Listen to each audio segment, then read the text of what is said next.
Premier forum Chine-RDC tenu à Beijing en marge du forum de coopération Chine-Afrique vient de se clôturer ce mardi. Le VPM Jean-Pierre Bemba, qui a pris la parole au nom de Tshisekedi, a rappelé la nécessité du raffermissement des liens diplomatiques entre les deux pays.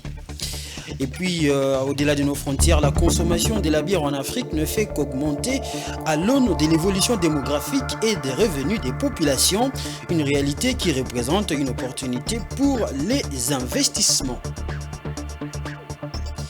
C'est l'heure de vous informer, mesdames et messieurs. Bienvenue à cette session.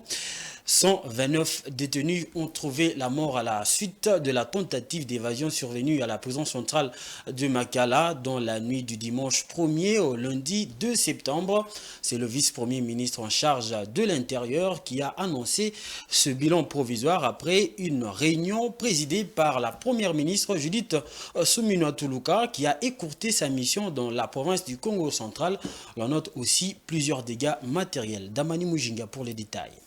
De retour à Kinshasa, après avoir abrégé sa mission d'itinérance dans la province du Congo central, la première ministre Judith Suminwa Tuluka a convoqué une réunion d'urgence pour faire le point sur la tentative d'évasion survenue à la prison de Makala dans la nuit du lundi 2 septembre. Entourée des ministres de l'Intérieur et de la Sécurité, de la Défense et de la Justice, elle a donné des instructions claires pour éclaircir les circonstances de cet incident et en tirer les conséquences appropriées. Nous sommes venus faire rapport à Madame le Premier ministre, chef du gouvernement, qui nous avait instruit très tôt matin de mettre en place une commission pour gérer la situation qu'on a connue cette nuit à la prison centrale de Makala.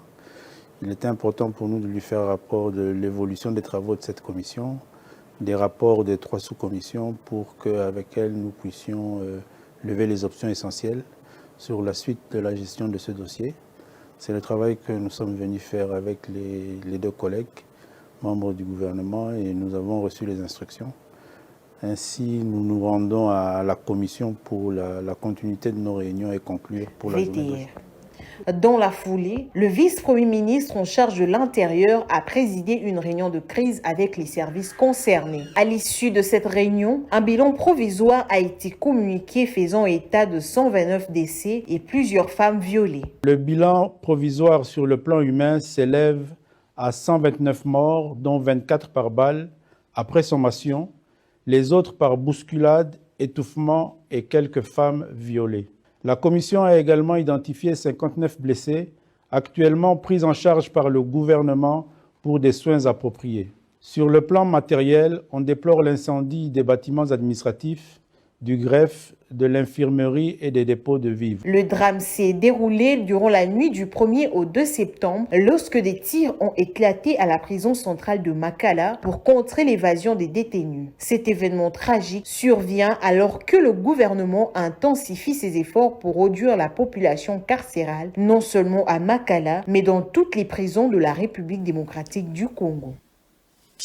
Et puis, cette tragédie survenue à la prison centrale de Makala, à Kinshasa, représente bien plus qu'un simple drame statistique. La perte de 129 vies, dont 24 par balle, et le viol des femmes dans un contexte de surpopulation carcérale extrême souligne l'urgence d'une réforme profonde du système pénitentiaire congolais, soutiennent certains activistes des droits de l'homme. Domomat.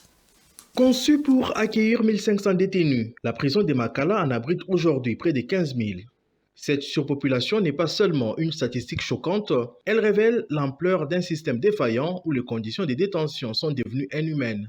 Les images des prisonniers entassés, dormant à même le sol, illustrent l'ampleur de la crise et l'indifférence tragique face à la détresse humaine. Pour les observateurs avisés, la tentative d'évasion, bien que tragique, est symptomatique d'une réalité plus vaste. Un système carcéral incapable de remplir sa mission de réhabilitation, de rééducation et de sécurité. Les conditions inhumaines à Makala, exacerbées par un manque flagrant des ressources et une gestion défaillante, favorisent la désespérance et la violence, comme l'affirment certains experts. Cette situation conduit inévitablement à des drames tels que celui survenu dans la nuit du lundi. Les critiques de la société civile, comme celle de Jonas Chombela, mettent en évidence les fossés béants entre les discours officiels et la réalité sur le terrain. Pour ces activistes, des réformes substantielles sont impératives. Cela inclut non seulement l'amélioration des conditions de détention et la réduction de la surpopulation, mais aussi une révision en profondeur des pratiques judiciaires qui conduisent à l'incarcération préventive excessive. L'urgence d'une réponse adéquate est d'autant plus manifeste que la crise carcérale ne touche pas seulement les détenus, mais affecte également la sécurité et la stabilité de la ville de Kinshasa. Pour certains activistes des droits de l'homme, la violence des événements de Makala est le résultat direct d'un système où la déshumanisation des détenus a atteint des niveaux alarmants. La réponse du gouvernement, bien que nécessaire, doit être accompagnée d'une approche systémique visant à la prévention plutôt qu'à la réaction face aux crises. On va changer de chapitre. Ouvert le lundi 2 septembre. Le premier forum RDC-Chine a été clôturé ce mardi 3 septembre à Beijing. La cérémonie de clôture a été marquée par l'intervention du VPM des transports au nom du président de la République. Jean-Pierre Bemba a souligné l'importance des échanges et les perspectives de coopération future entre la RDC et la Chine. Ce forum illustre l'engagement de la RDC à renforcer ses relations avec l'Empire du Milieu. Cet forum a été tenu en marge du forum de coopération qui est d'ailleurs le grand forum de coopération Chine-Afrique qui ira du 4 août au 6 septembre. Suivez le VPM Jean-Pierre Bemba. C'est avec un réel sentiment de satisfaction en prenant la parole que nous clôturons cette première édition du forum RDC-Chine sur les opportunités d'investissement de Beijing en 2024. Je voudrais ici, au nom du président de la République, féliciter les organisateurs de cette initiative, l'intensité de la participation, et nous avons vu le nombre tant des délégations chinoises qui étaient ici que de la RDC, la richesse des contributions tout au long de ces 2 journées. Ceci augure d'un processus dynamique et constructif pour le renforcement des relations économiques entre la RDC et la Chine. Le président de la République recommande qu'il soit fait un suivi rigoureux et pertinent pour parvenir à la matérialisation de nos ambitions dans les secteurs que vous avez passés en revue tout au long de vos réflexions. Sur ce, je déclare au nom du président de la République démocratique du Congo, close la première édition du Forum RDC-Chine sur les opportunités d'investissement de Beijing 2024. La Chine vise à approfondir ses liens avec le continent africain au moment où le forum de coopération sino-africaine s'apprête à s'ouvrir. Le Congo, qui a réussi à faire réviser le contrat de développement avec la Chine, entend mettre en valeur ses potentialités naturelles et géologiques pour peser dans la géopolitique mondiale. Mais dans quelle mesure la RDC peut-elle passer un cap et devenir une puissance industrielle grâce à ses ressources naturelles? Nous avons posé la question au professeur Cyril Moussila. Il a été joint ici par Patrick Ilunga. Toutes nos ressources, nous devons développer les capacités de les connaître, première chose. Les connaître, ce n'est pas seulement les voir physiquement, mais c'est de les analyser, de les comprendre et de savoir ce que ça devient, ce que ça peut devenir. D'où l'idée après de le transformer en richesse. Le transformer en richesse, c'est comment on fait pour transformer une pierre en bijou. Comment on fait transformer une pierre en pile. C'est-à-dire la technologie. Et cette technologie-là, nous devons former les hommes pour l'acquérir. Et c'est ainsi que nos ressources, qui sont immenses, peuvent réellement devenir des richesses qui seraient encore plus immenses, parce qu'on y mettrait de la valeur ajoutée. Mais se contenter seulement de voir des ressources telles que naturelles, c'est rien du tout, c'est la pierre. Une pierre, vous la jetez, elle reste là. Mais si vous transformez cette pierre en pile électrique, ce n'est plus une pierre, c'est une pile électrique. Voilà, c'est un peu cette idée-là que nous devons transformer nos capacités, nos potentialités en quelque chose de réellement concret qui transforme la vie des Congolais, qui transforme les richesses congolaises et qui lui donne des capacités réelles de pouvoir investir dans des domaines pour lesquels, par exemple, on n'a pas encore assez investi, domaine industriel. nous devons être, avec nos ressources, une locomotive industrielle à travers les ressources que nous avons, parce qu'on n'aura pas besoin de matières premières à aller importer, nous les avons sur place. Donc maintenant, il reste premièrement les capacités humaines, deuxièmement, après, les ressources financières viendront si les hommes réfléchissent, si les hommes ont les capacités de mobiliser les ressources financières. Mais nous devons les former. Mon discours, c'est de militer pour que dans nos universités, dans nos écoles, nous ayons des facultés, des départements qui forment les jeunes dans nos différentes provinces, pas seulement à Kinshasa, sur les ressources. Qu'on ait une école sur la forêt, par exemple, la forêt du bassin du Congo, quelle est l'école qui produit des ingénieurs ou des élèves qui maîtrisent la forêt? Comment on peut la transformer? Les mines, c'est la même chose. On ne doit pas attendre que ce soit la bourse de Londres ou de New York qui nous disent qu'au Congo il y a ça et ça. Nous devons avoir nous-mêmes nos capacités à dire que de tous les minéraux qu'on a, les Congolais qui en ont les capacités ont évalué à autant de milliards. C'est important, parce que sinon ce sera quelqu'un d'autre qui le fera à notre place, et celui qui fait à notre place, on n'est pas sûr qu'il va nous donner la vraie valeur et la valeur totale. On va revenir à Kinshasa, clôture ce lundi 2 septembre de la session extraordinaire de juillet 2024 à l'Assemblée provinciale de Kinshasa consacrée à l'examen et à l'adoption du programme du gouvernement provincial et l'investiture des membres de l'équipe Daniel Bumba. Dans son mot de clôture, le président de cet organe délibérant, Lévi Mbuta, a appelé les membres de l'exécutif de Kinshasa à travailler pour rencontrer les desiderata de la population. Suivez. Ouverte le 3 août dernier pour investir le gouvernement provincial de Kinshasa, la session extraordinaire à l'Assemblée provinciale a été clôturée lundi 2 septembre 2024 par le président de l'Assemblée provinciale de Kinshasa. Dans son mot de clôture, le président de l'APK a félicité les élus provinciaux pour le travail abattu durant cette session extraordinaire. Par ailleurs, Lévi Mbuta Sangupamba a exhorté ce gouvernement provincial à travailler pour apporter des solutions aux problèmes qui dérangent la quiétude des au quotidien. C'est ici l'occasion pour moi de renouveler nos félicitations à cette équipe qui va désormais gérer le quotidien des Kinoises et Kinois.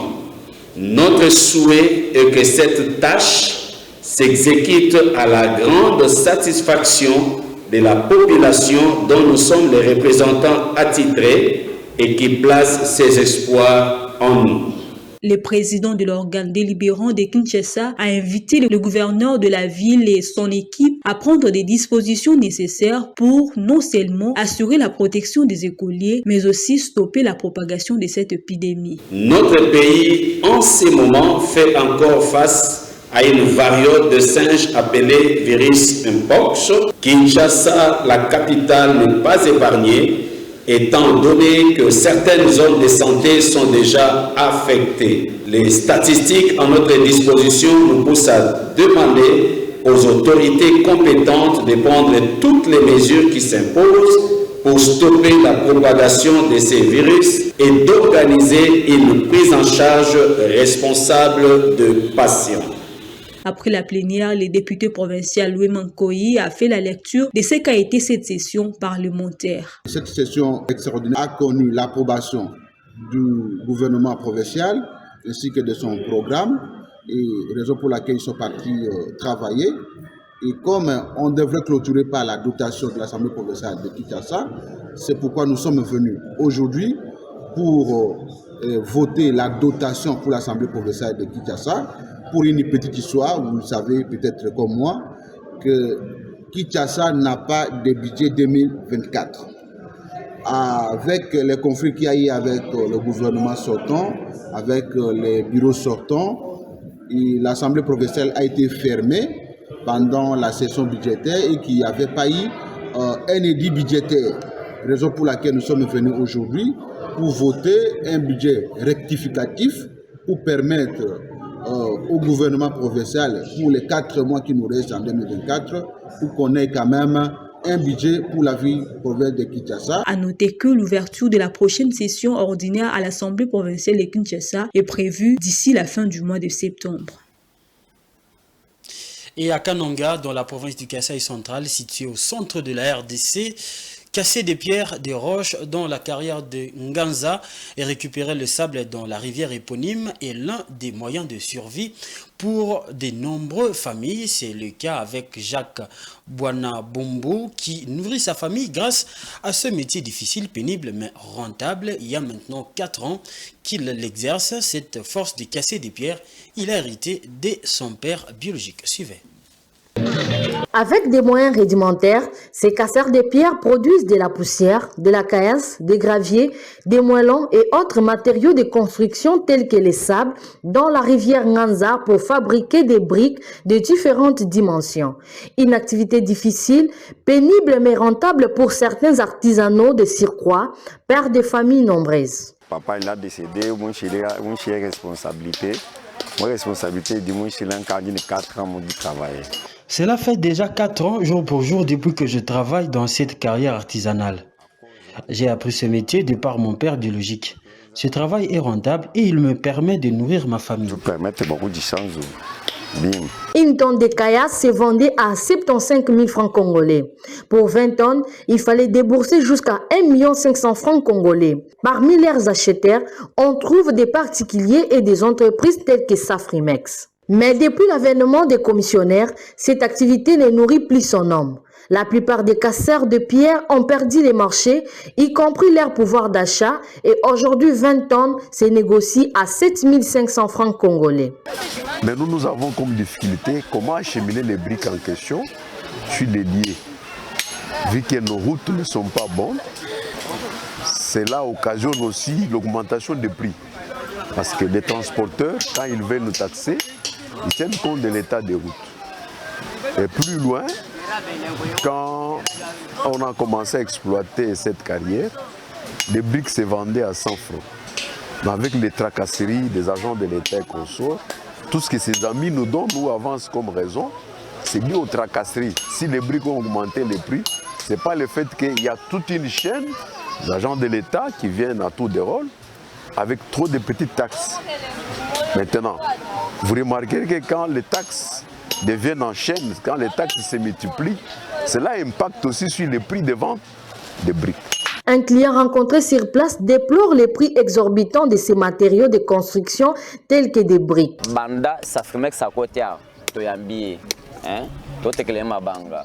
Nous vendons notre production à tous les particuliers, bâtisseurs des maisons et autres à Kananga et ses environs. Aujourd'hui, avec la modernisation de la voirie de Kananga, la société Safrimex est devenue aussi notre client en attendant l'installation de son concasseur. Jadis, 20 tonnes de caillasse se vendaient à 1,5 million de francs congolais. Avec la concurrence déloyale et l'avènement des commissionnaires, ce prix a baissé drastiquement. Nous ne vivons plus de cette activité à la suite de la baisse considérable des prix. Nous demandons une aide du gouvernement. Face à ces difficultés, ces casseurs de pierres demandent au gouvernement de leur venir en aide, avec l'espoir que leur cri d'alarme n'est pas tombé dans les oreilles des sourds. On va prendre le sport dans ce journal. 21 léopards sont déjà dans la capitale Kinshasa en prévision de la double confrontation comptant pour la première et deuxième journée des éliminatoires de la CAN 2025 face à la Guinée le vendredi 6 septembre au stade des Martyrs et le lundi 9 septembre contre l'Éthiopie en déplacement. Le capitaine Chancel Mbemba, Théo Bongonda et Do Kayembe notamment sont attendus dans la soirée de ce mardi 3 septembre. Blessed Kouzola. Les léopards seniors de la République démocratique du Congo sont presque complets pour les éliminatoires de la CAN Maroc 2025. 12 joueurs ont rejoint la tanière la nuit au quartier général à Hilton Hotel. 20 léopards au total sur 25 convoqués séjournent déjà à Kinshasa pour affronter le 6 et le 9 septembre le Sili national de la Guinée à domicile et le Walia de l'Éthiopie en déplacement. La préparation des léopards a débuté lundi avec une séance en salle pour les premiers arrivés, Enoch Inonga, Gaël Kakuta et Mesha Kelia notamment. Elle s'est poursuivie ce mardi 3 septembre au stade des Martyrs à huis clos avec 21 joueurs dont 20 en regroupement, plus le milieu Samuel Mutusami qui est arrivé à midi dans la capitale congolaise. 3 joueurs sur les 4 restants, à savoir Chancel Mbemba, Théo Bongonda et Edo Kaimbe, rejoindront la ville de Kinshasa la nuit. Quant à Nathanael Mboukou, qui a été prêté à Dynamo Zagreb de la Croatie par Augsbourg d'Allemagne, sera le dernier joueur à fouler le sol congolais. On va faire maintenant place à Info Eco, votre page qui vous présente l'évolution des cours des matières premières sur les marchés internationaux.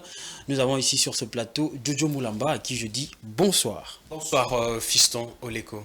Et les prix de la tonne de l'étain, un des principaux produits miniers d'exportation de la République démocratique du Congo, affiche une tendance haussière alors que le cobalt et le tantal sont en baisse. Oui, fiston Oleko, selon le communiqué de la Commission nationale de mercurial du ministère du Commerce extérieur, il s'observe une hausse de prix de l'étain sur le marché internationaux au cours de la période du 2 au 7 septembre 2024. La tonne étant négociée à 32 469,00 $ américains contre 31 956,0 $ américains la semaine précédente, soit une augmentation de 1,61% la tonne. Et toujours selon la même source, outre l'étain, 4 autres produits miniers marchands sont en hausse sur le marché international, à savoir le cuivre, les zinc, l'or et l'argent. Par ailleurs, la source a précisé que 2 autres produits miniers marchands sont en baisse, à savoir le cobalt et les tantals. La tonne de cobalt est vendue à 23 842 $ américains et 220 $ américains la semaine en cours contre 24 820 $ américains et 221,40 $ américains la semaine précédente, soit une hausse de 3,94% et les kilogrammes de tantal à 0,63% les kilogrammes. Toutefois, aucun produit minier marchand de la République démocratique du Congo n'est resté stable sur le marché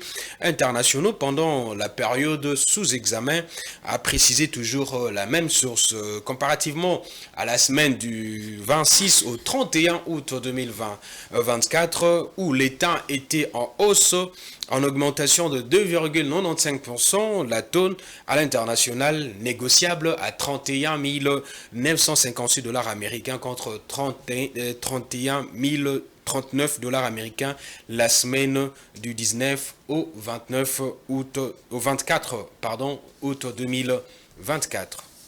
Oui, John Moulamba, on note aussi une tendance mitigée des cours des pétroles ce mardi au niveau du marché international. Oui, la tendance de cours du pétrole brut a été mitigée lors des échanges matinaux volatiles de ces mardis sous la pression de plusieurs facteurs dont l'apparition des données indiquant une croissance économique lente en Chine, la décision du groupe OPEP, organisation de pays producteurs et exportateurs du pétrole, de lever progressivement ces réductions volontaires jusqu'à fin septembre 2025 et de prévision de baisse de taux d'intérêt qui devrait être opéré sur la réserve fédérale américaine, donc la banque centrale américaine. Le baril de pétrole brut Brent de référence internationale a reculé de 0,6% à 77,8 $ américains le baril, et là c'était à 10h56 minutes l'heure locale aux États-Unis et en temps universel 7h56 minutes, et ce qui représente une hausse par rapport au cours de clôture des échanges du lundi qui avait clôturé la journée à 77,52 $ américains. Le baril américain de référence West Texas Intermediate a pour sa part augmenté de 0,3% à 73,80 $ américains le baril, et c'est après après avoir clôturé les échanges d'hier à 73,55 $ américains. Et il faut souligner que dans une autre perspective, et cela malgré la tendance baissière du marché pétrolier, le groupe OPEP qui réunit l'OPEP et certains pays producteurs de pétrole non membres de l'OPEP n'a pas changé sa décision d'élever progressivement ses réductions volontaires jusqu'à la fin septembre 2025. Le groupe a annoncé que la réduction de 2,2 millions de barils par jour seront progressivement supprimés sur une base mensuelle jusqu'à fin septembre 2025. Les Émirats Arabes Unis ont même décidé d'augmenter leur production de 300 000 barils par jour. Rapidement, on note aussi la baisse du prix de l'or sur le marché. Oui, l'or, c'est l'un des produits miniers d'exportation de la République démocratique du Congo dont le prix a baissé c'est mardi 3 septembre 2024. Alors que les investisseurs attendent une série de données économiques américaines pour évaluer l'ampleur de la réduction de taux d'intérêt prévue par la Réserve fédérale américaine ces mois-ci. L'or au comptant a diminué de 0,2% à 2494,19 $ américains l'once. Pourtant, le prix a atteint un record de 2531,60 $ américains le 20 août dernier. L'or n'est pas en mesure de retrouver des niveaux proches de ses plus hauts historiques en raison de l'absence de nouveaux catalyseurs possibles. Si les données américaines indiquent une économie faible et que la Réserve fédérale américaine décide de réduire ses taux, l'or s'y redressera. Et c'est en fait l'analyse du marché senior de Rwanda pour l'Asie-Pacifique. Alors du reste, il faut noter que le prix de l'or pourrait atteindre 2640 $ américains cette année, probablement lorsque la Banque centrale américaine confirmera qu'elle entame un cycle de réduction des taux à long terme. Merci José Moulamba d'être passé. Merci Fiston Leko, on se donne rendez-vous le mardi prochain. Voilà. À vous chers téléspectateurs, nous continuons avec l'actualité, mais cette fois-ci avec la page internationale.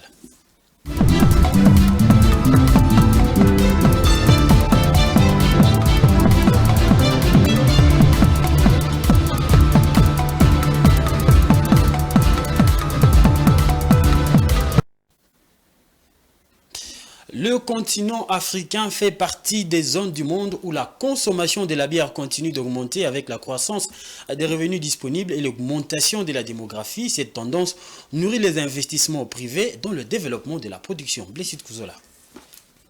L'année 2023 a été historique pour le fabricant de bière sur le continent africain. Selon le nouveau rapport de référence sur le marché publié par les cabinets d'analyse Bartas, la production de la boisson alcoolisée a atteint 154,5 millions d'hectolitres durant l'année écoulée. Si ces volumes marquent une hausse en glissement annuel de 3%, il s'agit surtout de la première fois en 20 ans que le stock total de bière franchit les caps des 150 millions d'hectolitres. Alors que la barre de 100 millions d'hectolitres a été dépassée en 2010, l'industrie africaine peinait à atteindre ces nouveaux seuils symboliques, même si elle s'en était approchée en 2022 avec 149,9 millions d'hectolitres.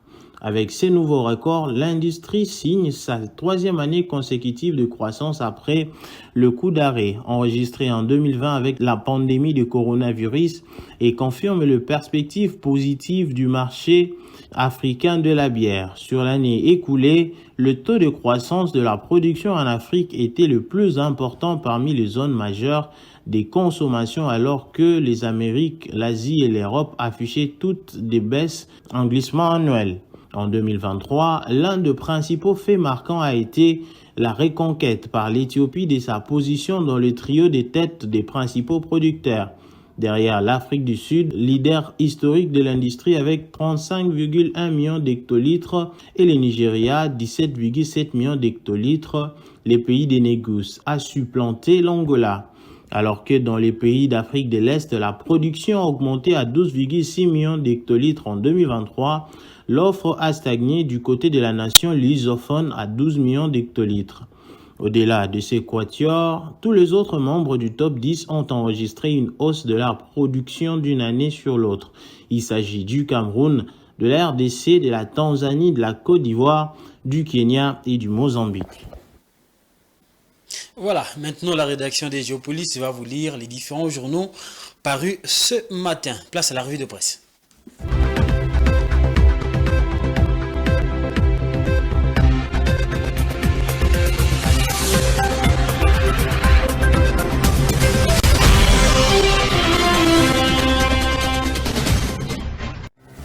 Bonsoir.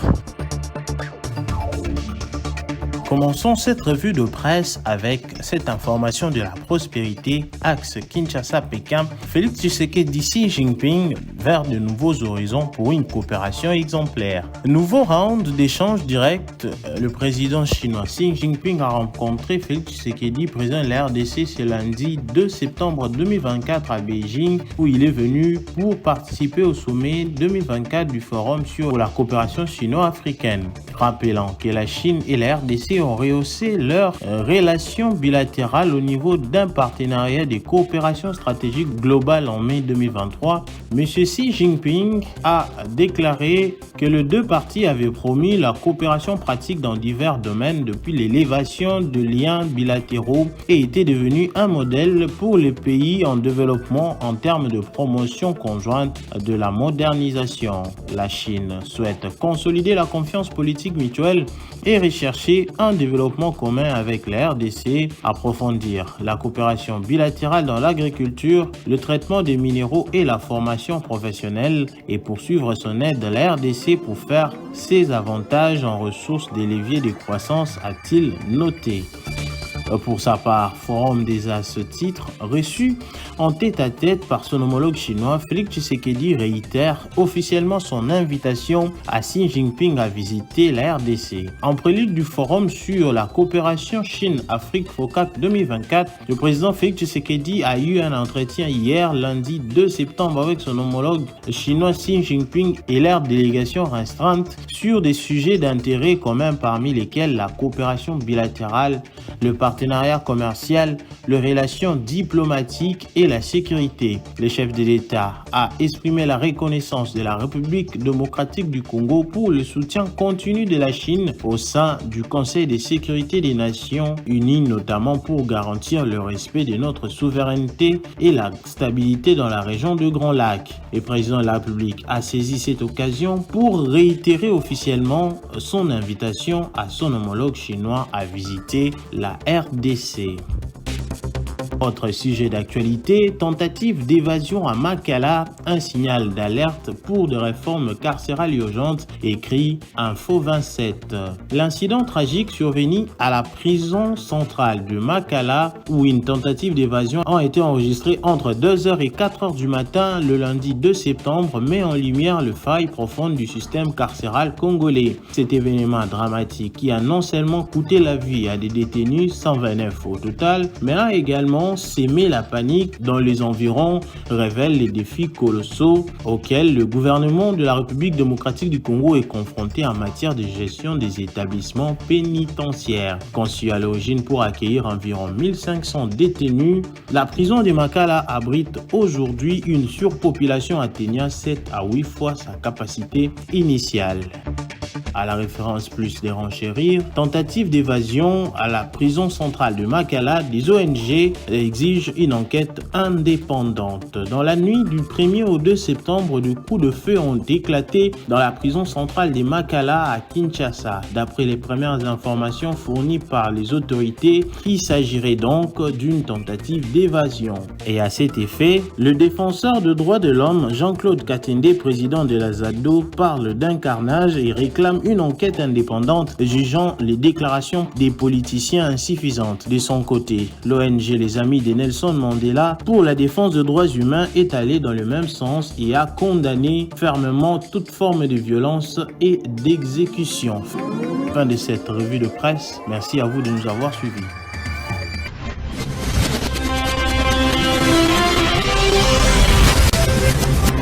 Mesdames et messieurs, c'est l'heure de vous rappeler les différents titres.